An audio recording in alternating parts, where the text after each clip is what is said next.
ने पोस्टमार्टम किया है मुकेश चंद्राकर का। उन्होंने काफी ग्रूसम डिटेल्स शेयर किए हैं। बिल्कुल हेड बोन में 15 फ्रैक्चर्स है, यानी मुकेश को रॉड से बहुत बेरहमी से मारा गया। इतना मारा गया कि 15 टुकड़ों में उसके ब्रेन के पीसेस वो हो गए, हार्ट रप्चर हो चुका है, लिवर के भी 4 टुकड़े हो चुके हैं और इसके अलावा गर्दन की जितनी भी हड्डियां हैं वो सारी टूट चुकी है। और इसके अलावा true murder story. YouTube journalist Mukesh Chandrakar की हत्या की वजह जान उड़ जाएंगे होश। तो दोस्तों, आपको लगता कि मुकेश चंद्राकर को न्याय मिले तो कमेंट में लिखें, we want justice. True murder story. Mukesh Chandrakar YouTube पर बस्तर जंक्शन नाम से अपना चैनल चलाते थे और बस्तर जैसे दुर्गम नक्सल प्रभावी क्षेत्र में पत्रकारिता किया करते थे। जनवरी 3 को उनकी लाश स्थानीय ठेकेदार के सेप्टिक टैंक में पाई गई, जिसने पत्रकारों के बीच सनसनी फैला दी। नए साल की शुरुआत एक ऐसी खबर से भरी रही जो पत्रकारिता जगत से जुड़ी थी। बस्तर के स्थानीय ठेकेदार के यहां सेप्टिक टैंक में एक पत्रकार की तैरती लाश मिली। ये लाश एक ऐसे युवा पत्रकार की थी जो बस्तर के दुर्गम इलाकों में स्वतंत्र पत्रकारिता करता था। ऐसे इलाके में जहां काम करने के अपने डर और खतरे होते हैं। मगर हैरानी ये कि मौत की वजह खूंखार नक्सली नहीं बल्कि सिस्टम का ही वो भ्रष्ट अंग था जिससे हर कोई जूझता है। बात 32 साल के मुकेश चंद्राकर की, जिनका बस्तर जंक्शन नाम से एक यूट्यूब चैनल था। करीब 1,67,000 के आसपास सब्सक्राइबर्स और 1 करोड़ से अधिक उन्होंने व्यूज पाए थे।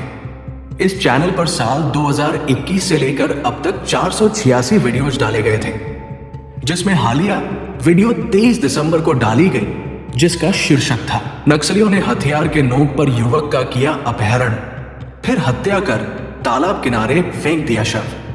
जाहिर है चैनल और पत्रकार अपने काम को लेकर खासे एक्टिव थे।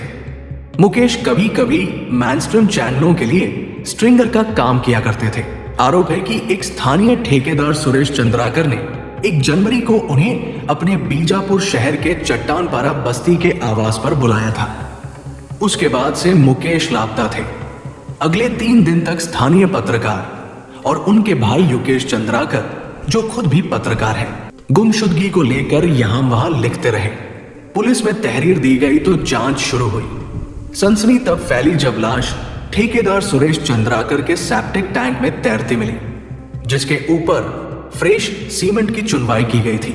यह घटना निर्देशक अनुराग कश्यप के किसी फिल्म के प्लॉट सरी की है, जहां कोई हत्यारा हत्या करने के बाद लाश को छुपाने के लिए ऐसे तिकड़म करता दिखाई देता है। ठीक वैसे ही जैसे निठारी कांड में मासूम बच्चों को मारने के बाद बंगले के पीछे सड़े गंदे नाले और सीवर में लाश फेंक दी गई थी। यह घटना निर्देशक अनुराग कश्यप के किसी फिल्म के प्लॉट सरी की है, जहां कोई हत्यारा हत्या करने के बाद लाश को छुपाने के लिए ऐसे तिकड़म करता दिखाई देता है। ठीक वैसे ही जैसे निठारी कांड में मासूम बच्चों को मारने के बाद बंगले के पीछे सड़े गंदे नाले और सीवर में लाश फेंक दी गई थी। इसमें कोई शक नहीं कि मौके पर मिले तमाम सबूत इस ओर इशारा करते हैं कि मुकेश चंद्राकर की हत्या में सुरेश चंद्राकर का हाथ है। बल्कि आशंका इस बात की अधिक ही है कि ठेकेदार ने मुकेश की पत्रकारिता के चलते ही उसकी हत्या की हो। हत्या की वजह, दरअसल जिस खबर को मुकेश की हत्या से जोड़कर देखा जा रहा है वो 24 दिसंबर की है, जो बस्तर में हो रहे एक सड़क निर्माण में भारी गड़बड़ी को लेकर एक एनडीटीवी में प्रकाशित हुई थी। हालांकि यह रिपोर्ट पत्रकार नीलेश त्रिपाठी द्वारा लिखी गई थी, मगर कहा जा रहा है कि इसमें मुकेश भी सहायक की भूमिका में नीलेश त्रिपाठी के साथ थे। ये सड़क बीजापुर जिले के नक्सल प्रभावित इलाके गंगालूर से नेल्सनार तक बनाई जा रही थी और इसके ठेकेदार सुरेश चंद्राकर थे। कथित तौर पर इसी खबर के बाद पत्रकार मुकेश को बार बार ठेकेदार द्वारा मिलने के लिए बुलाया जा रहा था।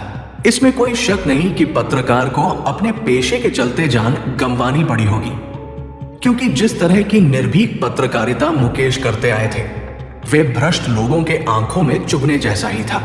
और भविष्य में इस बात पर भी कोई हैरानी नहीं होगी यदि जांच के दौरान ये कह दिया जाए कि मुकेश की हत्या परिसर में काम कर रहे किसी ए, बी या सी मजदूर ने आपसी रंजिश में की, क्योंकि ठेकेदार इलाके का बाहुबली है और प्रशासन तक पैठ है।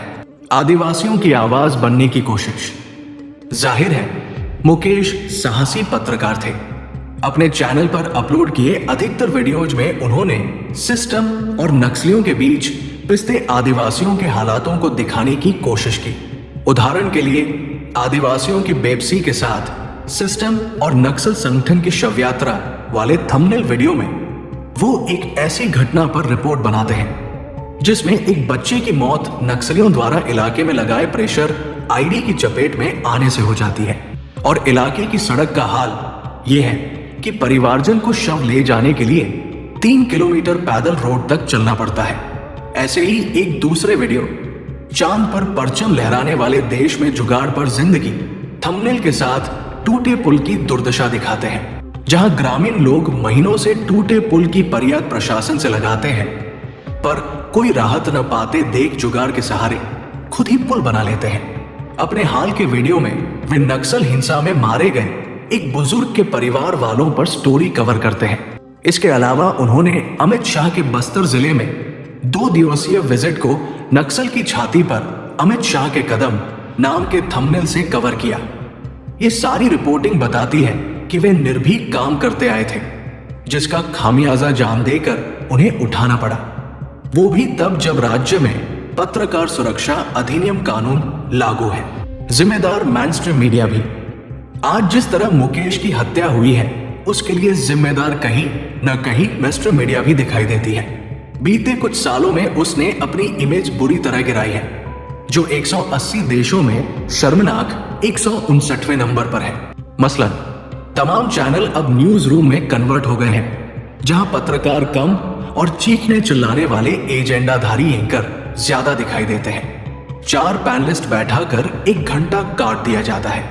खबर व जानकारी के नाम पर धार्मिक बहसें दिखाई जाती हैं। इस चलते संस्थागत पत्रकार लगभग गायब हो गए हैं। ये इन जगहों को छोड़कर YouTube उद्यमी पत्रकार बन गए हैं। अब चेहरे पर पत्रकारिता हो रही है और इसी राह पर इस संस्थानों से छटके पत्रकार भी स्वतंत्र रूप से चल पड़े हैं। यहाँ न कोई संपादक है न संपादक। किस खबर पर रेवेन्यू आएगा, कौन सी न्यूज व्यूज देगी, कौन रियायत लेगा और कौन रडार में आएगा, अधिकतर खेल इसी का चलता है। YouTube ने साधारण से मोबाइलधारी को भी पत्रकार बनने का अवसर दिया है।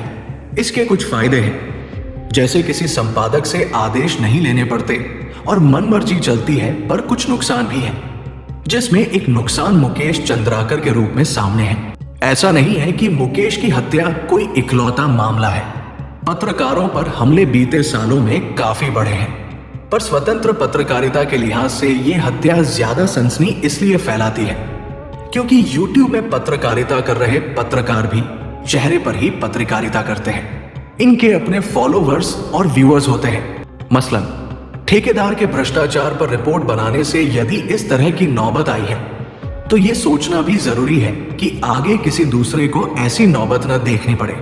जब बाती पत्रकार मुकेश चंद्राकर की हत्या पर उचित जांच की मांग करते हैं तो साथ में संयम से एक जगह बैठकर न्यूज और व्यूज के रिश्तों और भविष्य के परिदृश्यों पर चर्चा भी जरूरी है, ताकि इस तरह की घटनाओं पर रोक लग सके। अगर हमारा कंटेंट पसंद आया हो तो वीडियो को लाइक करना बिल्कुल ना भूले और फर्स्ट टाइम हो तो सब्सक्राइब करके ही जाएं। ओके दोस्तों, मिलते हैं नेक्स्ट वीडियो में। Thank you.